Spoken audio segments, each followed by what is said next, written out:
Hi money SPECT investors. ఈరోజు కొంచెం different topic. కొంచెం లైవ్లీహుడ్ గురించి మాట్లాడదాం. Everyone knows how to earn money. అందరికీ తెలుసు ఎలా ఎర్న్ చేయాలో.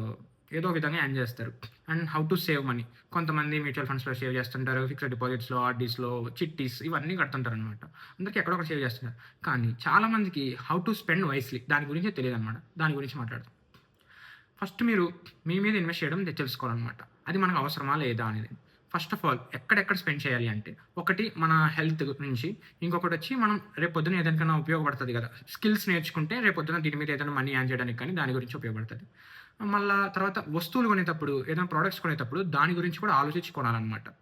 సరే, దాని గురించి మాట్లాడదాం. ఫస్ట్ ఆహ్, ఫస్ట్ హెల్త్ అంటే మామూలుగా మనం ఏం చేస్తాము, డైట్ చాలామంది డైట్ ఫాలో అవుతుంటారు. డైట్ దాని గురించి స్పెండ్ చేస్తుంటారు. ప్లస్ మళ్ళీ జిమ్స్‌కి వాటికి మెంబర్‌షిప్ తీసుకుంటారు. అది కూడా మీరు వెళ్తారు అని తెలిస్తే తీసుకోండి. ఒకేసారి 1 ఇయర్‌కి వాటికి తీసుకోకండి. మళ్ళీ తర్వాత ఇప్పుడు మీరు కోర్సులు తీసుకుంటారు చాలామంది.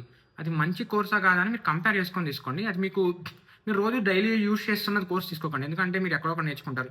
ఏదైనా సరే మీకు అసలుకి ఇంట్రెస్ట్ లేని కోర్సులు ఉంటాయి కదా! చాలా ఏవేవో మీకు సంబంధం లేనివి ఉంటాయి చూసావా? అవి నేర్చుకున్నారనుకుంటే మీకు కొద్దిగా ఏదైనా బావుంటది. ఇప్పుడు మీరు రోజు జావా యూజ్ చేస్తారనుకో, జావా ఫుల్ స్టాక్ తీసుకున్నారనుకో, అది అంత కొద్దిగా ఇంట్రెస్టింగ్‌గా ఉంటది. ఏదైనా కొంచెం వెరైటీగా ఏదైనా కోర్స్‌లో దాంట్లో జాయిన్ అయ్యారనుకో, మీ మీద మీరు స్పెండ్ చేసినట్టు అవుతదనమాట. ఆ తర్వాత ఇప్పుడు వస్తువుల గురించి మాట్లాడదాం మేజర్ అనమాట. ఈ వస్తువులు ఎలాగంటే, ఇప్పుడు మీరు షూస్ ఆర్ ఫోన్ నచ్చిందనుకుందాం. అది నచ్చిందనుకోండి, మీరు ఎమ్మటే ఇమ్మీడియేట్‌గా కొనేయకండి. ఇంపల్స్ బయింగ్ చేయకండి. మీరు ఏం చేస్తారంటే, ఒక 48 అవర్స్ ఆలోచించండి. ఇది నాకు అవసరమా లేదా అదంతా చూడండి. చూసిన తర్వాత కొనండి. ప్లస్ ఇప్పుడు ఆ వస్తువు 10,000 ఉందనుకోండి, 10,000 పెట్టి కొనేయకండి ఒకేసారి. కంపేర్ చేయండి అన్ని చోట్ల. క్రెడిట్ కార్డ్స్ ఆఫర్స్ ఉంటాయి, యూజ్ చేయండి. మళ్ళా క్యాష్ కవర్ అనే యాప్ ఉంటదనమాట. దాంట్లో యూజ్ చేయండి. మళ్ళీ అఫిలియేట్ మార్కెటింగ్ అని ఉంటది. మనమే సొంత అకౌంట్ తీసుకొని దాని ద్వారా కొనుక్కున్నాం అనుకో డబ్బులొస్తాయనమాట. అంటే ఒక 5%, 2% తగ్గుతది. 10,000 2% తగ్గినా మనకు తగ్గినట్టే 200 మిగులుతాయి. మిగిలినట్టే కదా!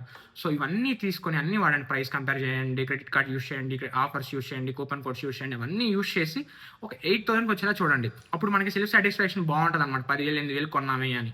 అక్కడ మనకి బావుంటదనమాట.